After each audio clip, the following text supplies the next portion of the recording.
Hello നമസ്കാരം. വരാൻ പോകുന്ന ഒരു അടിപൊളി എപ്പിസോഡിൻ്റെ സ്റ്റോറി ആയിട്ടോ പറയാൻ പോകുന്നത് നമ്മുടെ മഴത്തോര് മുമ്പയുടെ വരാനിരിക്കുന്ന ഒരു കിഡിലോസ്കി എപ്പിസോഡിൻ്റെ സ്റ്റോറിയാണ് പറയാൻ പോകുന്നത്.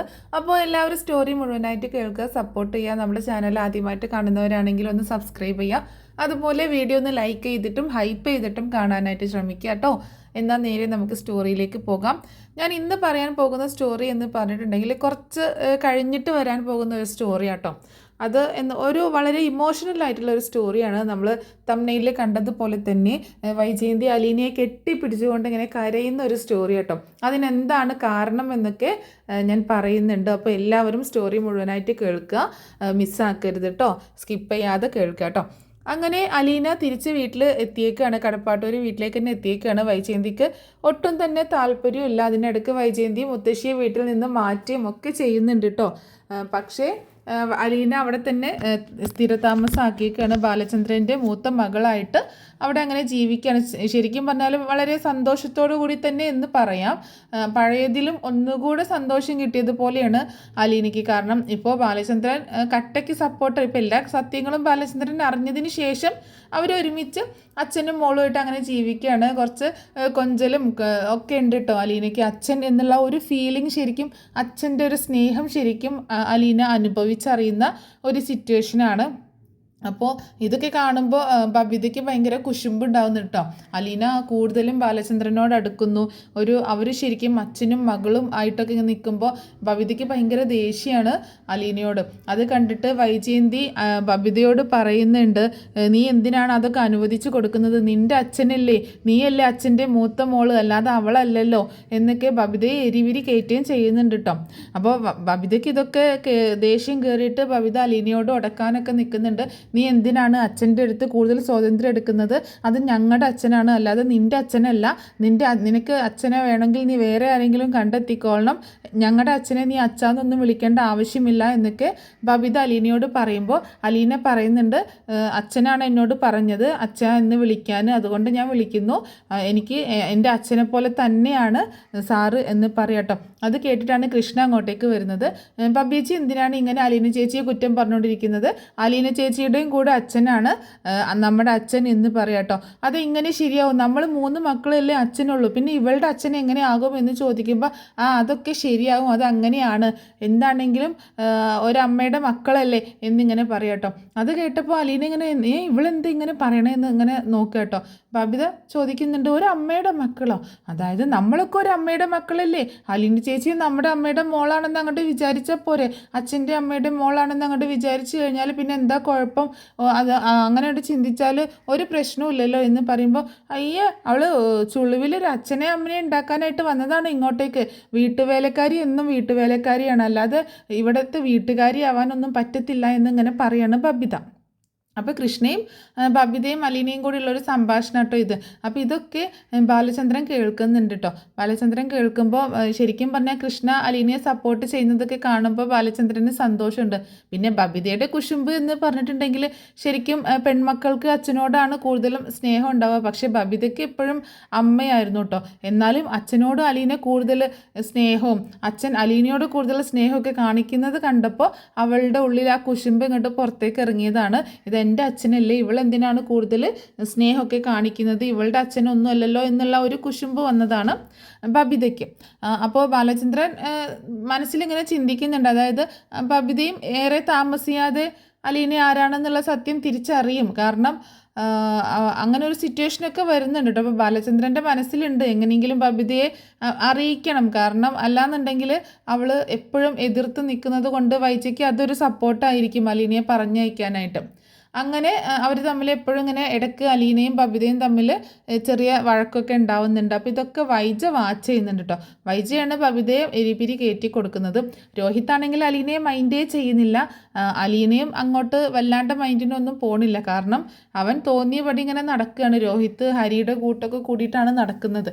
അത് കാരണം അലീനയും വല്ലാണ്ട് മൈൻഡിനൊന്നും നിൽക്കുന്നില്ല കേട്ടോ. അങ്ങനെ ഒരു ദിവസം മുത്തശ്ശിയെ വീട്ടിൽ നിന്ന് കൊണ്ടുപോയല്ലോ, കടപ്പാട്ടൂരിൽ നിന്ന് കൊല്ലപ്പള്ളിയിലേക്ക് കൊണ്ടുപോയി. ഇപ്പോൾ അവിടെ അലീനയും അതുപോലെ മുത്തശ്ശിയില്ല, അലീനയും കൃഷ്ണയും ബബിതയും രോഹിത്തും ബാലചന്ദ്രനും വൈജയും മാത്രമേ ഉള്ളൂ. മുത്തശ്ശി കൊല്ലപ്പള്ളിയിലാണ് താമസം. വൈജയും കുറച്ച് നാൾ കൊല്ലപ്പള്ളിയിലൊക്കെ പോയി താമസിച്ചു കേട്ടോ. എന്നിട്ടാണ് തിരിച്ച് വന്നേക്കുന്നത്. വേറെ വഴിയില്ലാന്ന് കണ്ടിട്ട് വൈജ തിരിച്ചു വന്നതാണ്. അങ്ങനെ ഇരിക്കെ ഒരു ദിവസം പത്രം വായിച്ചുകൊണ്ടിരിക്കുന്ന സമയത്ത് വൈജ പത്രത്തിലൊരു വാർത്ത കാണുക കേട്ടോ. ആ വാർത്ത കണ്ടതും വൈജയ്ക്ക് ആകെ വല്ലാത്തൊരു വിഷമം വന്നു പോവുകയാണ്. ആകെ വാർത്ത ഇങ്ങനെ വായിക്കും തോറും വൈജയ്ക്ക് ഒരു വല്ലാത്ത ഫീലിംഗ്. കാരണം അതിൽ പ്രത്യേകിച്ചൊന്നും ഉണ്ടായിരുന്നില്ല. ഒരു കുഞ്ഞ് ജനിച്ച ഉടനെ മരിച്ചു പോയ ഒരു കുഞ്ഞിനെ പറ്റിയിട്ടുള്ളൊരു വാർത്തയായിരുന്നു കേട്ടോ. അപ്പോൾ ഹോസ്പിറ്റലിൽ ഇങ്ങനെ ഒരു കുഞ്ഞ് മരിച്ചു പോയതിനെ കുറിച്ചുള്ള വാർത്തയായിരുന്നു. പിറന്ന ഉടനെ തന്നെ മരിച്ചു പോയതിനെ കുറിച്ചുള്ള വാർത്തയായിരുന്നു. അത് കണ്ടപ്പോൾ വൈജയ്ക്ക് വല്ലാത്ത വിഷമം അനുഭവപ്പെടും കേട്ടോ. കാരണം തൻ്റെ ജീവിതത്തിലും ഇങ്ങനൊരു സംഭവം ഉണ്ടായിട്ടുണ്ടല്ലോ എന്നുള്ള ഒരു കാര്യം വൈജ ആ നിമിഷത്തിൽ ഓർത്തു പോവുകയാണ്.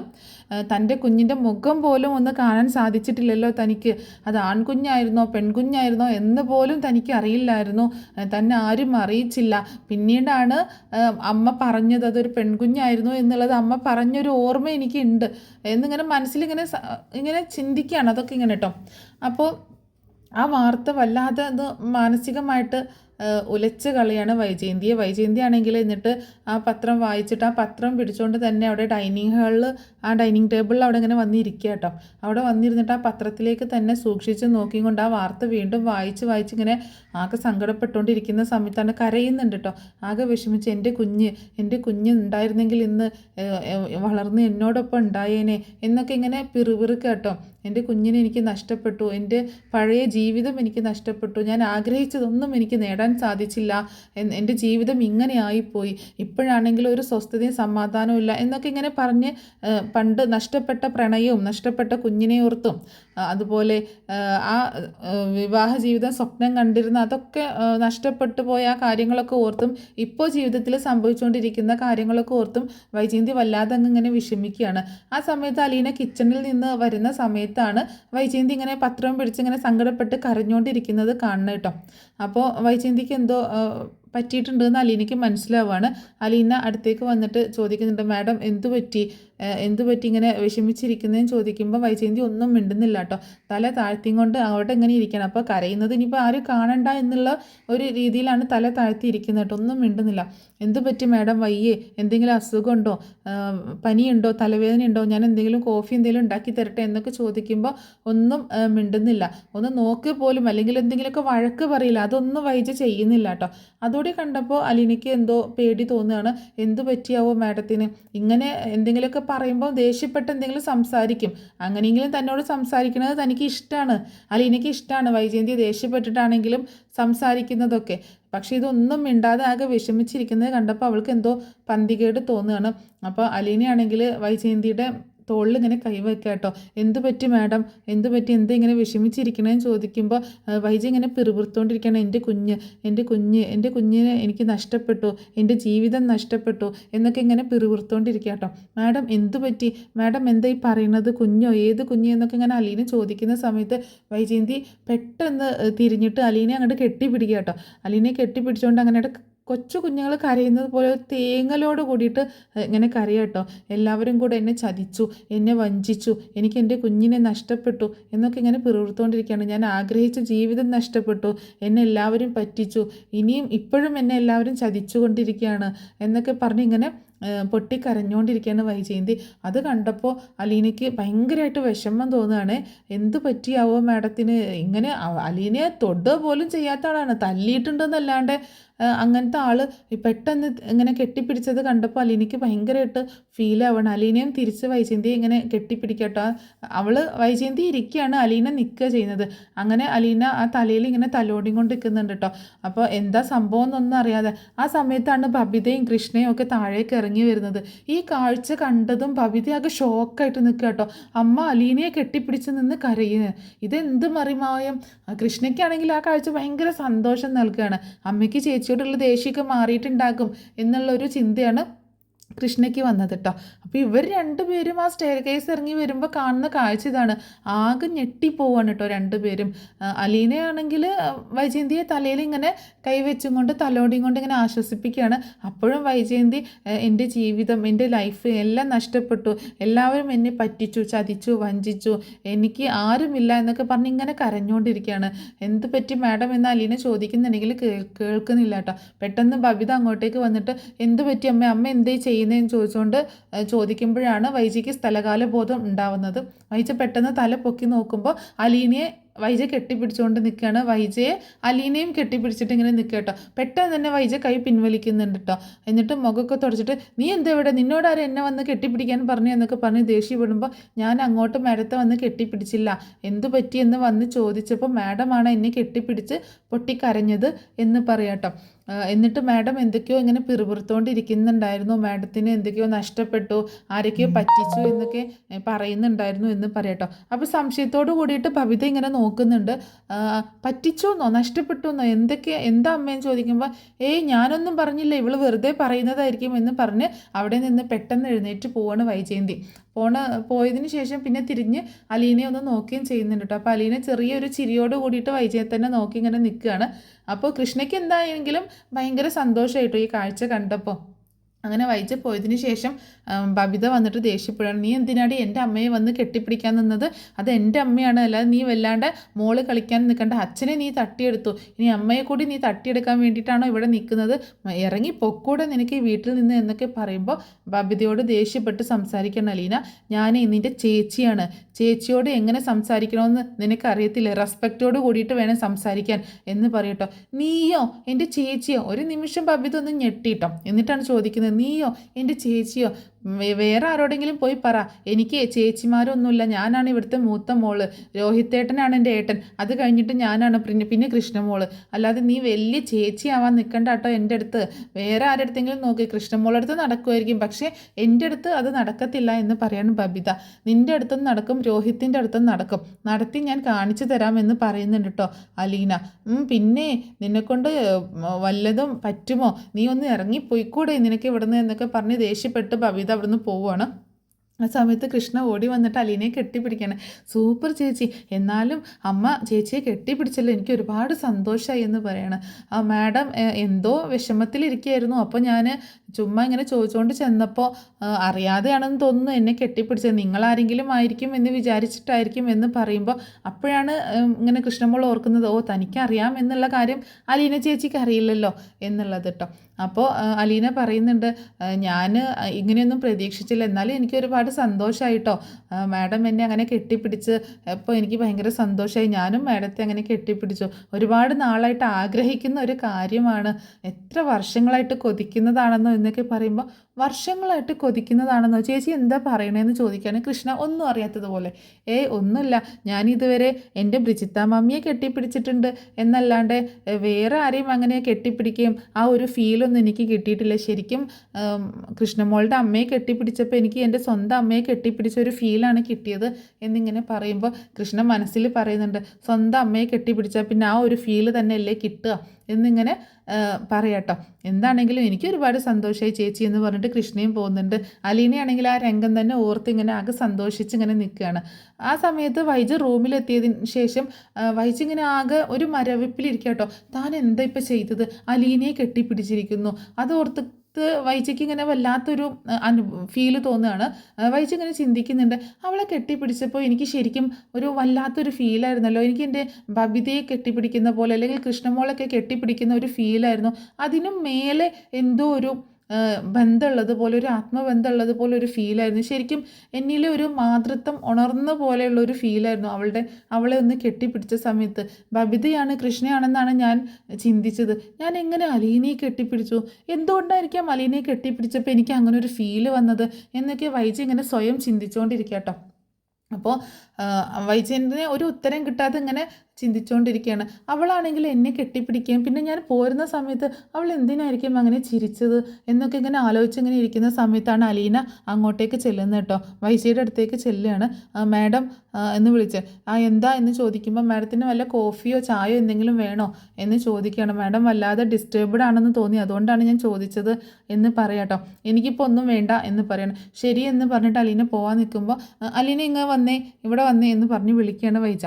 അപ്പോൾ അങ്ങോട്ടേക്ക് ചെല്ലുമ്പോൾ നീ എന്തിനാണ് എന്നെ കെട്ടിപ്പിടിക്കാൻ പോയത് എന്ന് ചോദിക്കുകയാണ്. ഞാൻ മാഡത്തെ അല്ല, മാഡം എന്നെയാണ് കെട്ടിപ്പിടിച്ചത്. മാഡം അവിടെ ഇങ്ങനെ വിഷമിച്ചിരിക്കുകയായിരുന്നു. അത് കണ്ടിട്ട് ഞാൻ എന്തു പറ്റി എന്ന് ചോദിച്ചിട്ട് മാഡം ഒന്നും മിണ്ടുന്നുണ്ടായിരുന്നില്ല. ആ സമയത്ത് ഞാൻ മാഡത്തിൻ്റെ തോളിലൊന്ന് തൊട്ടതേ ഉള്ളൂ, അപ്പോഴേക്ക് മാഡം എന്നെ കെട്ടിപ്പിടിച്ച് പൊട്ടിക്കരയാണ് ഉണ്ടായത് എന്ന് പറയട്ടോ.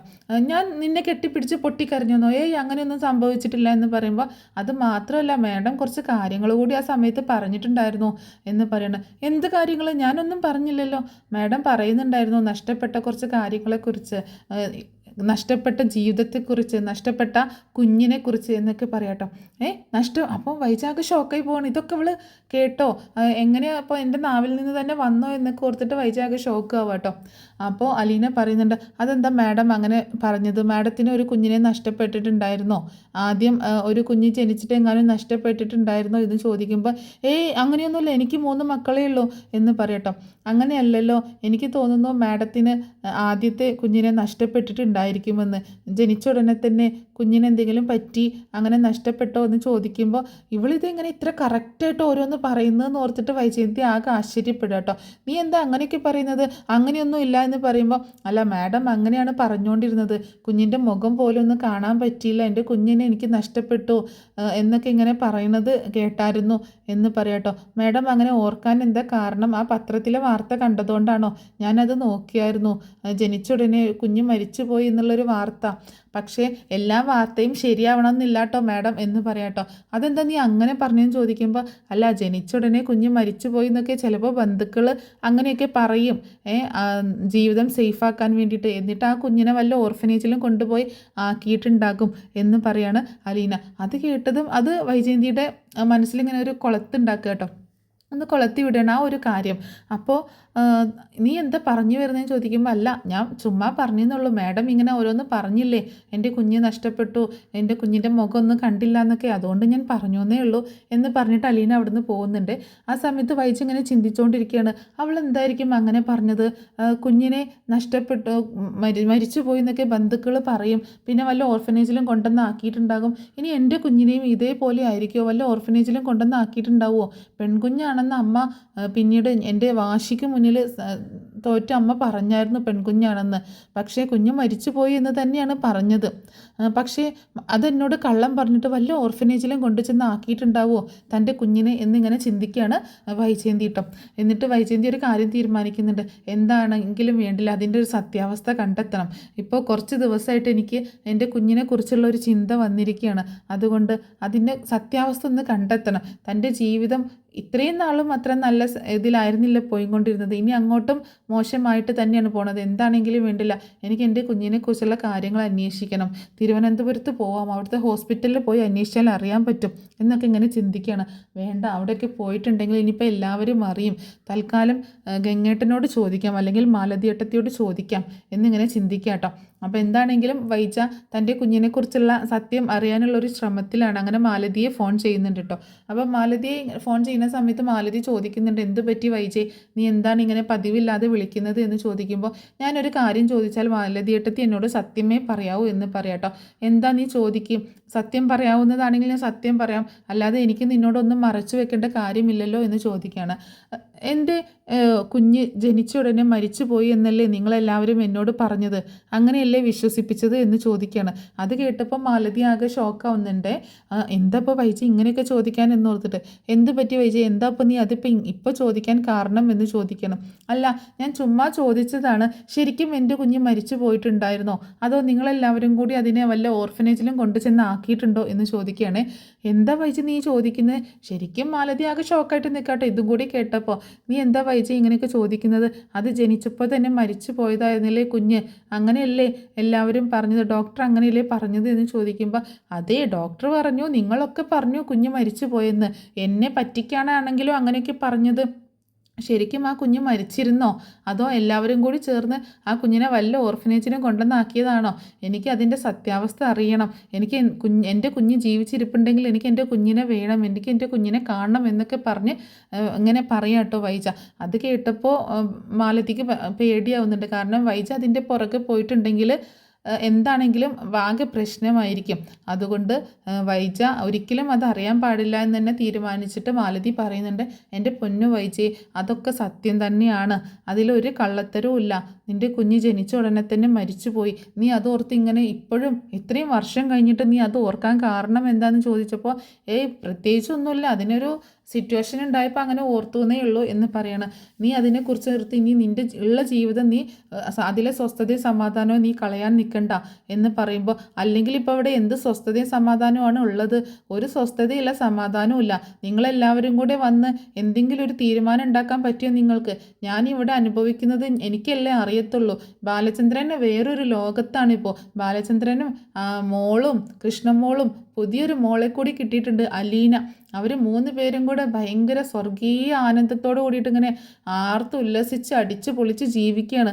ഞാനും എൻ്റെ 2 മക്കളും ആർക്കും വേണ്ടാത്തവർ, ഞങ്ങളിങ്ങനെ ഞങ്ങളുടെ കാര്യങ്ങൾ നോക്കി ജീവിക്കുന്നു എന്നൊക്കെ പറയാണ്. അതൊക്കെ ശരിയാവും, നീ ഒന്ന് സമാധാനപ്പെട്ട് ക്ഷമിക്കുക എന്ന് പറഞ്ഞിട്ട് മാലതി ഫോൺ വെക്കുകയാണ്. പക്ഷേ വൈജയുടെ ഉള്ളിൽ തൻ്റെ കുഞ്ഞിനെക്കുറിച്ചുള്ള സംശയം ഒരിക്കലും മാറുന്നില്ല കേട്ടോ. പിന്നീട് ലാസ്റ്റ് വൈജ തിരിച്ചറിയുന്നുണ്ട് അലീനയാണ് തൻ്റെ മോള് എന്നുള്ള കാര്യമൊക്കെ. അതൊക്കെ ഏറ്റവും അവസാനത്തിലാട്ടോ തിരിച്ചറിയുന്നത്. എന്താണെങ്കിലും ആ ഒരു കാര്യങ്ങളൊക്കെ വൈജ തിരിച്ചറിയുകയും അലീനയെ ഒരുപാട് മിസ് ചെയ്യുകയും ചെയ്യുന്നുണ്ടാവും. പക്ഷെ അപ്പോഴേക്കൊക്കെ അലീന വീട്ടിൽ നിന്ന് പോയിട്ടുണ്ടാകും കേട്ടോ. അപ്പോൾ ഇത്രയേ ഉള്ളൂ ഇന്നത്തെ സ്റ്റോറി എല്ലാവർക്കും ഇഷ്ടമായിട്ടുണ്ടാവും എന്ന് വിചാരിക്കുകയാണ്. ഇഷ്ടമായെങ്കിൽ സപ്പോർട്ട് ചെയ്യാൻ മറക്കരുത് കേട്ടോ. നമ്മുടെ ചാനൽ ആദ്യമായിട്ട് കാണുന്നവരാണെങ്കിൽ ഒന്ന് സബ്സ്ക്രൈബ് ചെയ്യാൻ മറക്കരുത്. അതുപോലെ വീഡിയോ ഒന്ന് ലൈക്ക് ചെയ്യാനും ഹൈപ്പ് ചെയ്യാനും ഒന്നും മറക്കരുത്. നെക്സ്റ്റ് ഒരു അടിപൊളി സ്റ്റോറി ആയിട്ട് വരാം. Thanks for watching.